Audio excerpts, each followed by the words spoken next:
Hello, people. All right, so it's my last day here in Vietnam, and I'm heading back to beautiful Toronto later today.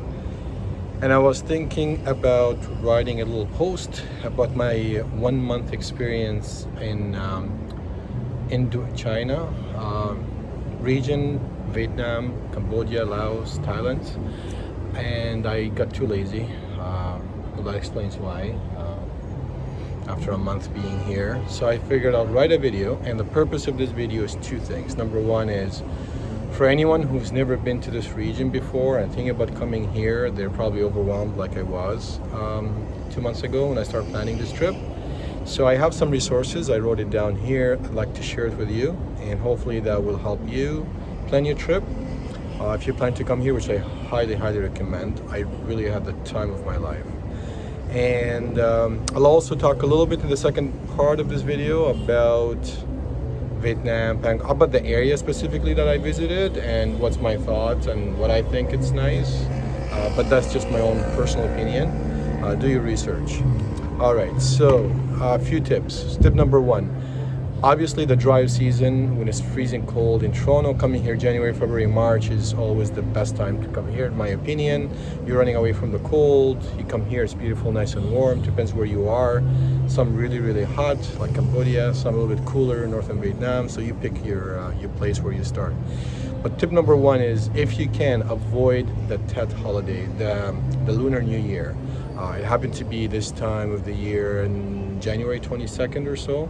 So if you could come see how long is the holiday for and try to come a week or two even later after that when things calm down, you will have a better accommodation, less rushed.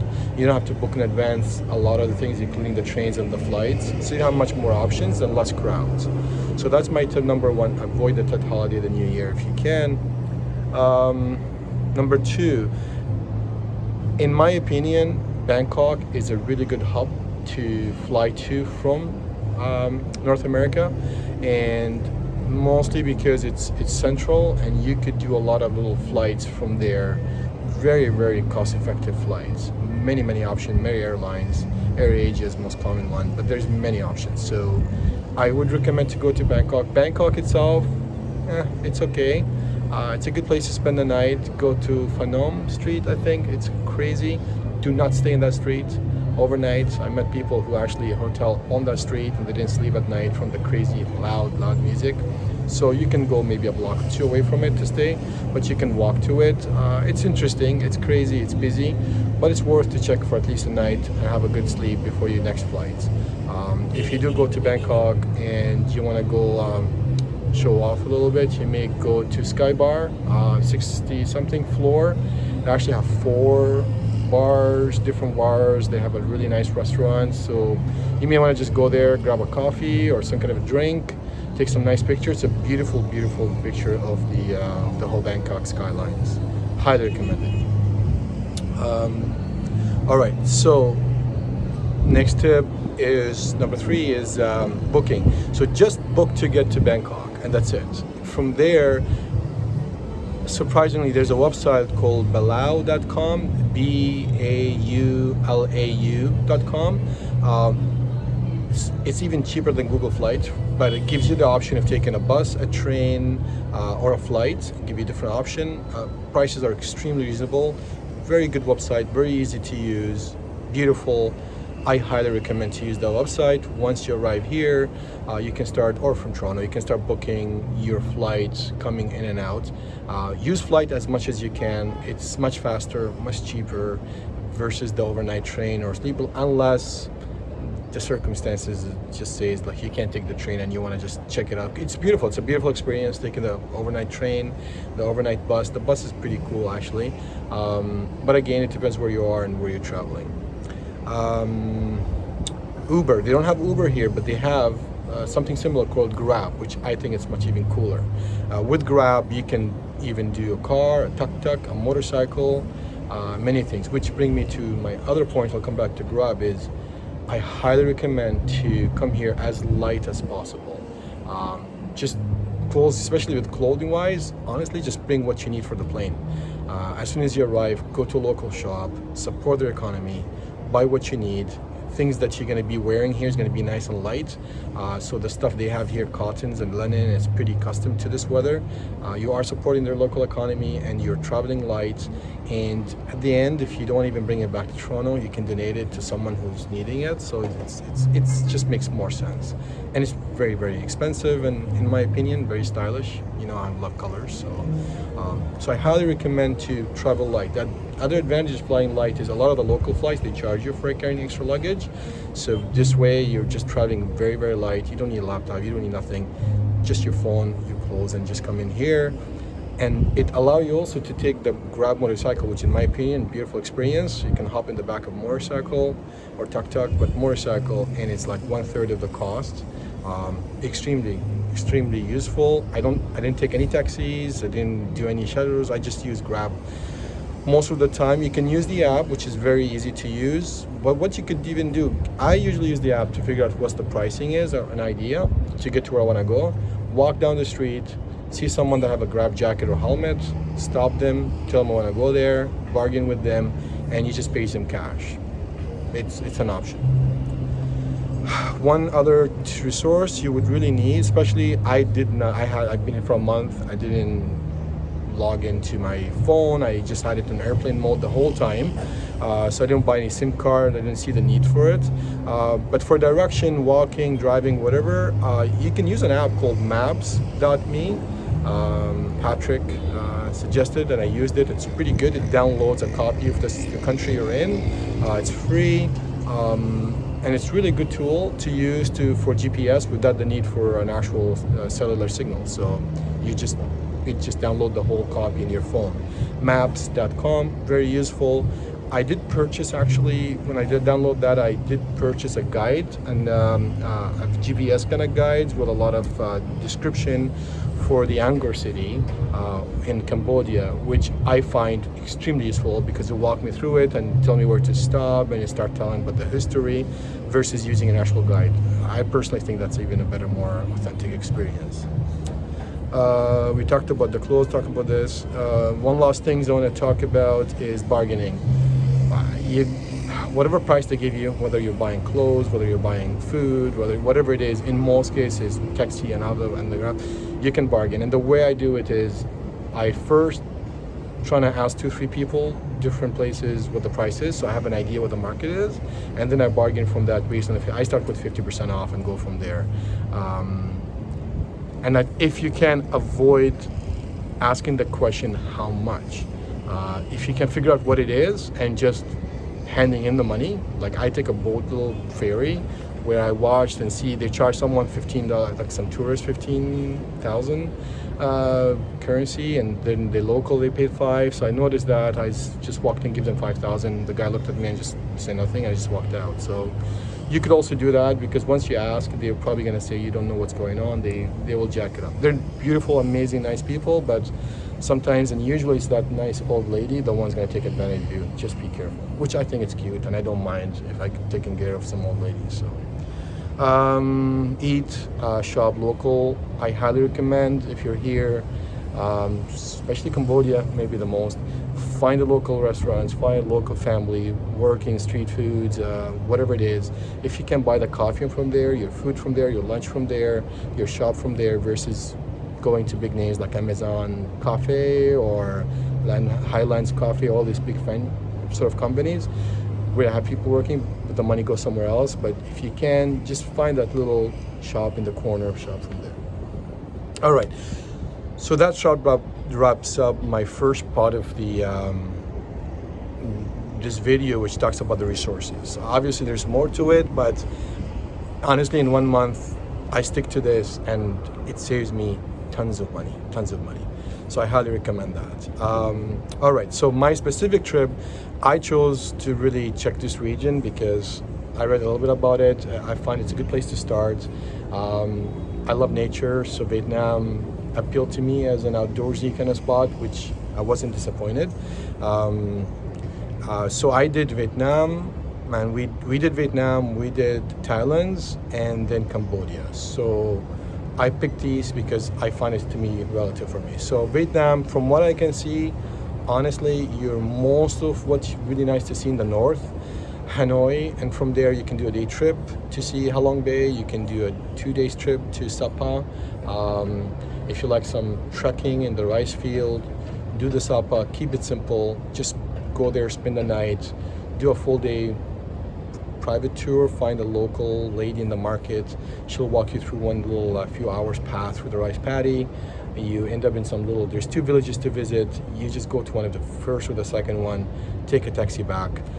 You don't need to go with hiring the whole big tour with the homestays and all this. Keep it simple.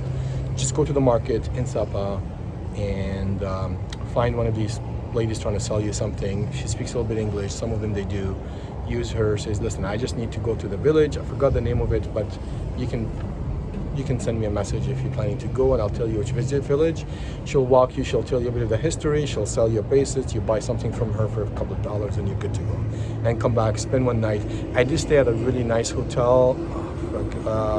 I forgot the name of it. If I do remember, I took a picture of it. So it's an amazing customer service, like a really beautiful place. But I can share it with you privately.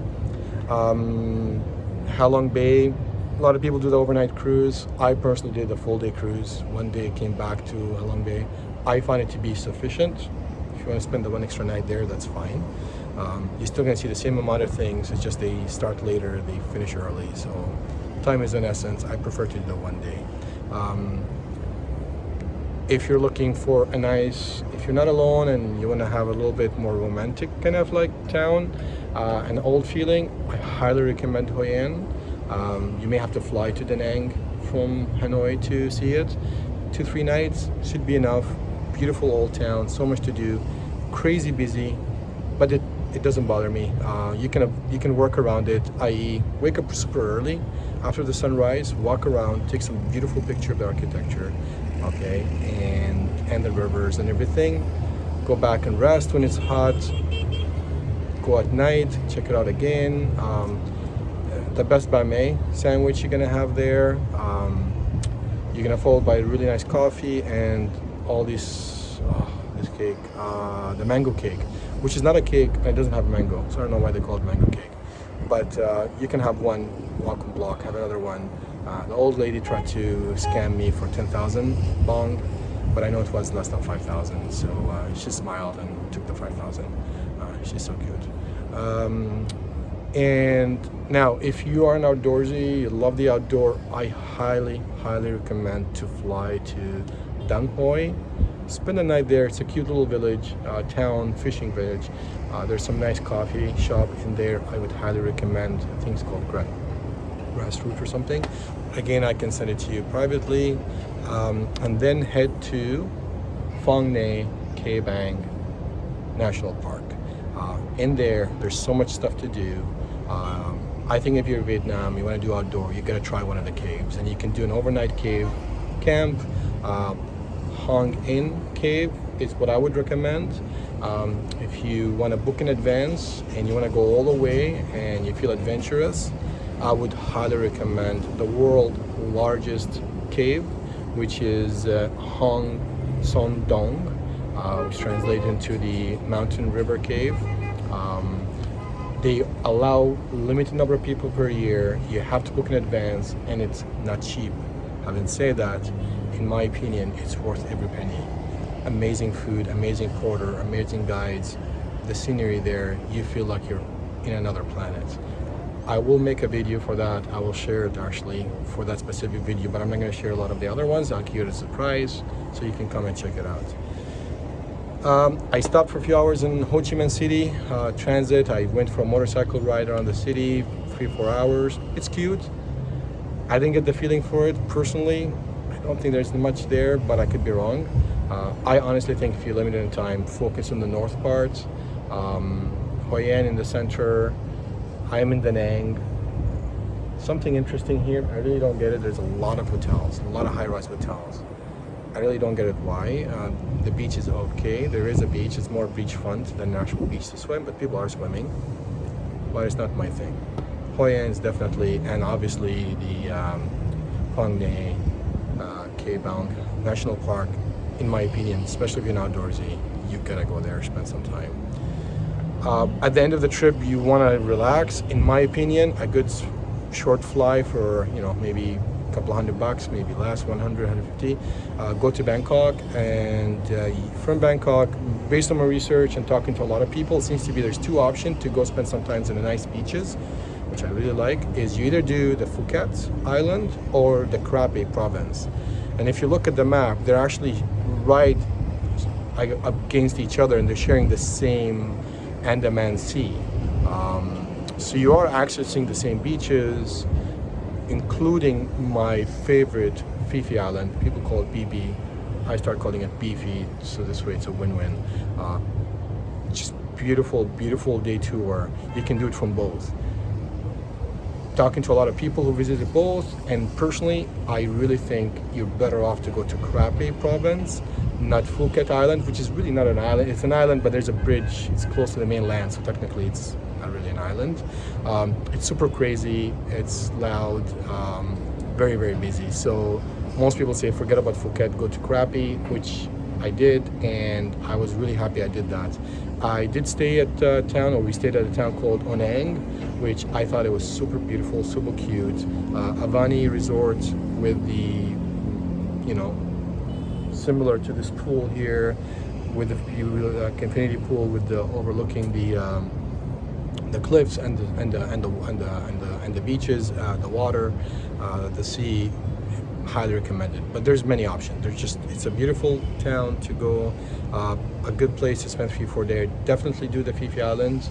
There's Hong Island. There's the elephant sanctuary where you can bathe with the elephants. I think it's a good experience. Definitely do there is a pool, Emerald Pool, which I find to be fascinating.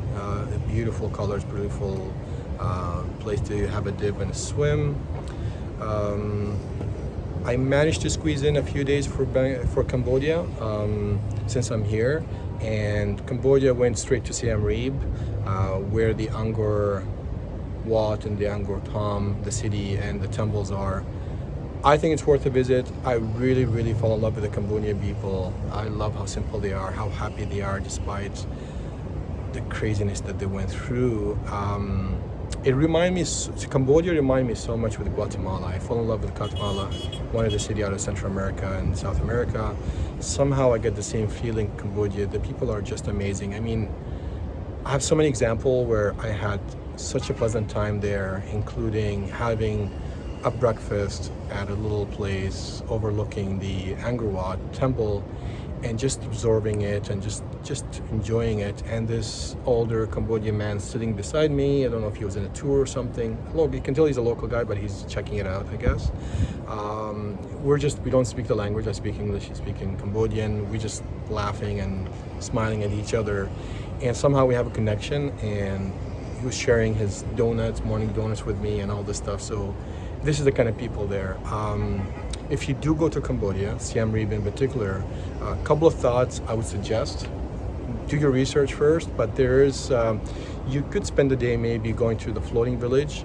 It might not be a floating village in the dry season, but the village is still there, and you can see how poverty is there. Avoid to go to one closer to Siem Reap because it's a tourist trap. There's one, I think, 50 kilometers away. I didn't have the chance to do it, but if I come back, I'll go do it. Look into the option of maybe buying a full pay, like a lot of rice, like a few bags, big bag, 50 kilo rice, and take it with you and basically donate it to different families there. Another good option, again, you can look into that, is maybe, because there's going to be a lot of little kids running after you and harassing you, trying to sell you something. But if you go there, I don't recommend to buy it from the kids. You don't encourage them to stay out of school and start selling stuff.